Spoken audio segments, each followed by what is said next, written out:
মানে এত ভয় পাইছি আমি, মনে হয় যে মৃত্যুর মুখ থেকে ফিরাইছি।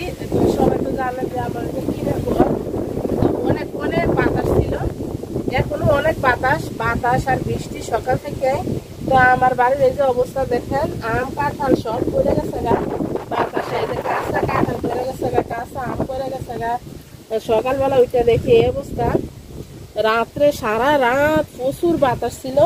আমাদের এদিকে কিন্তু এত বাতাস হয় না যত তুফানি হোক, কিন্তু কালকে এত পরিমাণ তুফান হয়েছে বলার মতো না। দেখেন কি অবস্থা, এটি কিন্তু সব ধান লাগাইছিল, ধান কিন্তু দেখা যায় না, ধান সব পানির নিচে চলে গেছে গা। আর ওই যে দেখেন একটা কাঁচা একটা কাঁঠাল, এটা আরো অনেক বড় হইতো, কিন্তু কাঁঠালটা কাঁচায় ফালা দিছে। দেখেন এটা পাকে কিনা সন্দেহ। আর এই যে গাছটা এত পরিমাণ বাতাস হয়েছে, গাছের ঠাল মাইল সব বাইরে ফেলাইছে। আরো আমার বাড়িতে আছে, দেখাবো আপনাদের, একদম তস নস করে ফেলাইছে পুরো বাড়ি আমার। আর ওই যে দূরে দেখা যায়, এটা হচ্ছে আমার প্রজেক্ট। হ্যাঁ, আমার প্রজেক্টের ওই যে এখান থেকে দেখা যায় ওই যে কলা গাছ তুলে ফেলাই দিছে। আর ওইখানে যে কি অবস্থা এখনো যায় নাই, দেখি যদি বৃষ্টি কম থাকে তো আপনাদের দেখাবো। আর পুরো এলাকা দেখেন পানিতে মনে হয় যে বন্যা হয়ে গেছে গা। আর আমার আমগুলা দেখেন, আল্লাহ পাক জানে এগুলা পাকে কিনা। দেখেন কি বড় বড় মাশাআল্লাহ আম, এটা দেখেন অনেক বড় বড় মাশাআল্লাহ। অনেক ইচ্ছা ছিল যে এগুলা পাকায়া খাবো, তো এগুলা আরো বড় হইতো, এখন পড়ে গেছে গা, একদম গোড়া থেকে পড়ে গেছে গা। তো আমগুলা আগে গড়িয়ে রাখি, রাখতে পরে দেখাবো। আমার দুইটা পেঁপে গাছ, এত পরিমাণ পেঁপে ছিল, তো পেঁপে সহ গাছ দুইটা পড়ে গেছে গা, আপনাদের দেখাবো। আগে আমি আমগুলা গড়িয়ে রাখি, আমার কাদার আম, কিছু আম পানিতেও ছিল, পানি থেকে আনছি। আর দেখেন একটা আম ফাইটে গেছে গা। এগুলা কাঁচা আম খাইতে একদমই মজা লাগে না, পাকাইলে তারপরে মজা লাগে খাইতে। কি আর করার, এটা দেখে মনে হয় যে পাকতে পারে। দেখেন মাশাআল্লাহ, আমার কাছে সবচেয়ে বড় বেশি বড় আম।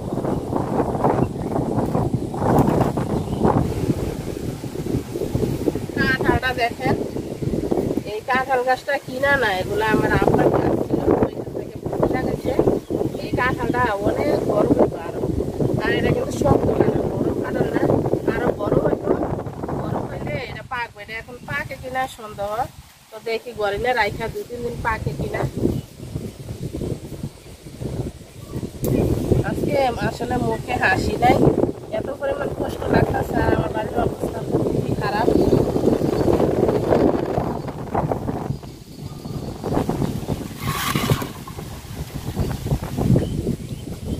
কালকে আমার মতো হয়তো অনেকে অনেক ভয় পাইছেন যারা টিনের ঘরে থাকেন।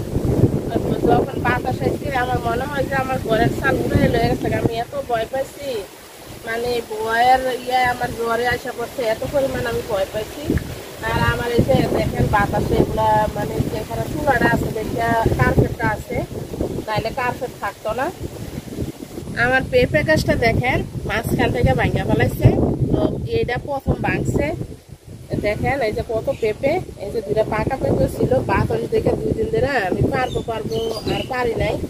আর মাটিতে একদম পাড়া দেওয়া যায় না, তো সকালতে পড়ে রয়েছে, আমি তুলি না কারণ মাটি অনেক নরম, এই জন্য আর পাড়াও দিই না। ডাটা ক্ষেত ছিল এটা একটা। আর একটা পেঁপে গাছ দেখেন, ওইটারে একদম পুরা থেকে তুলে উল্টা ফালাই দিছে। তো যখন পেঁপে গাছগুলো আসলে পরে, মানে তখন এত পরিমাণ বাতাস ছিল, আমরা ঘরের ভিতরে ছিলাম, অনেক ভয় পাইছিলাম। মানে এত পরিমাণ ভয় আমার জীবনে মনে হয় পাই নাই। আর আমার বয়সে আমি এত জ্বর তুফান দেখিও নাই। দেখেন কি পরিমাণ এই পেঁপে আছে, এগুলা কি করবে এখন, মানে মাথা কাজ করতেছে না। 2টা গাছে না হইলো 1 কোণের উপরে পেঁপে আছে।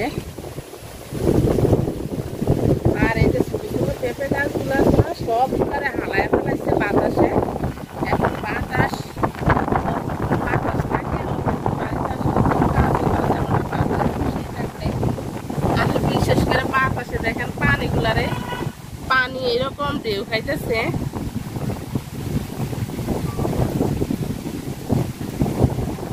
মনে হয় যে আমাদের এদিকে পুরো বন্যা হয়ে গেছে। আমার আর ডাঁটা ক্ষেতের অবস্থা দেখেন, ডাঁটাগুলো খুব সুন্দর ছিল। তো এখন যেমন পানি হয়েছে সবগুলো আইলে গেছে, এগুলো আর বাঁচবো না, হয়তো আজকের দিন বা কালকের দিন বাঁচবো। আর এই যে সামনে দেখেন ভেন্ডি ক্ষেত, আসলে মাটিতে পাড়া দেওয়া যায় না, এটা তো একটা পুকুর ছিল, সব নতুন মাটি, এজন্য এই অবস্থা হয়েছে। ভেন্ডিগুলো বৃষ্টির জন্য 2 দিন ধরে পারতে পারি না, দেখি আজকে পায়রা কারোর দিয়ে দিব না ভেন্ডি। তারপর আমার বাড়িতে বটবুটিও বড় হয়ে রয়েছে, এগুলো আসলে 2 দিন ধরে এত পরিমাণ বৃষ্টি পারাই যায় না। পেঁপে গাছে দেখেন মাশাআল্লাহ কত পরিমাণ পেঁপে হয়েছে, আর কি পরিমাণ ফুল যে দেখেন, সামনে আরো পেঁপে হইতো, দেখেন মাশাআল্লাহ কত পেঁপে। এগুলো এখন যদি বাজারে বিক্রি করতে নিয়ে যায় একদম সস্তায় বিক্রি করতে হইব, একদম পানির দামে। কি বলবো আসলে বাসা নাই মুখের। চলেন আপনাদের প্রজেক্ট পাড়ের নিয়ে দেখায় কি অবস্থা প্রজেক্ট পাড়ের, আমিও যাই নাই, বয়ে আবার বৃষ্টি নেমে যায় আল্লাহ পাক জানে। আমরা শুধু আল্লাহর কাছে এখন দোয়া করি যে আল্লাহ নিয়ে সবার সুস্থ রাখে, ভালো রাখে।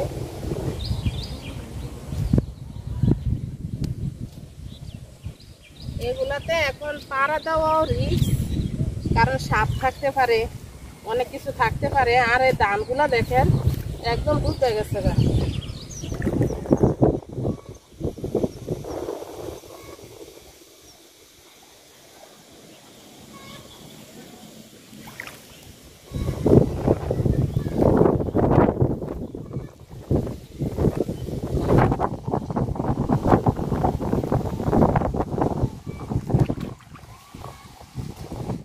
অনেক কষ্টের পরে প্রজেক্ট পারে আসছি।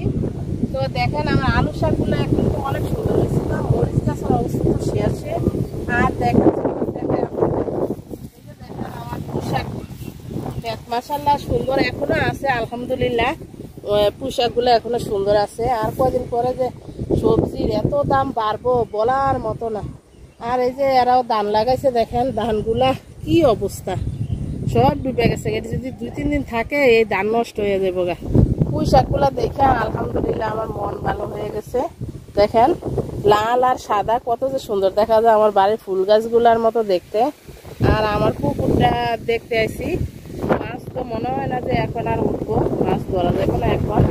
এই পাটের পাড়া দেওয়া এখন রিস্ক, কারণ এটা নতুন বাড়ি তো একদম টাইপা টাইপা যায়। এখন আপনাদের দেখানোর জন্য আসতাম না এখানে, এত পরিমাণ রিস্ক আসার আর এত পরিমাণ বাতাস। আল্লাহ পাক জানে, আল্লাহ সবাই হেফাজত করুক। 2 দিন ধরে নেট নাই, কিছু দেখতেও পারি না, জানি না কোন জায়গায় কি হয়েছে, কিভাবে কি আছে। এই সাইডটাতে করলা লাগাইছিলাম, তো এই প্রজেক্ট পাড়ে করলা গাছগুলো আলহামদুলিল্লাহ ঠিক আছে। আমার বাড়িতে যে করলা গাছ লাগাইছে এগুলো সব ফালাই দিছে। আর এই পাশে দেখেন মাশাআল্লাহ সব গাছে আলায়া ফালাইছে, বাতাসে কি করবো বাতাস। আর পানিগুলা বিশেষ করে পানি এসে তো পানিগুলা দেখতে অনেক সুন্দর লাগছে। দেখেন এরা কিন্তু একটা জাল, এটা আমরা পাইতে রাখছি, সকালে 2টা কই মাছ ধরছি, দেখায় যায় আপনাদের। এটাতে কিন্তু মাছ ওঠে, খুব ভালো ভালো মাছ।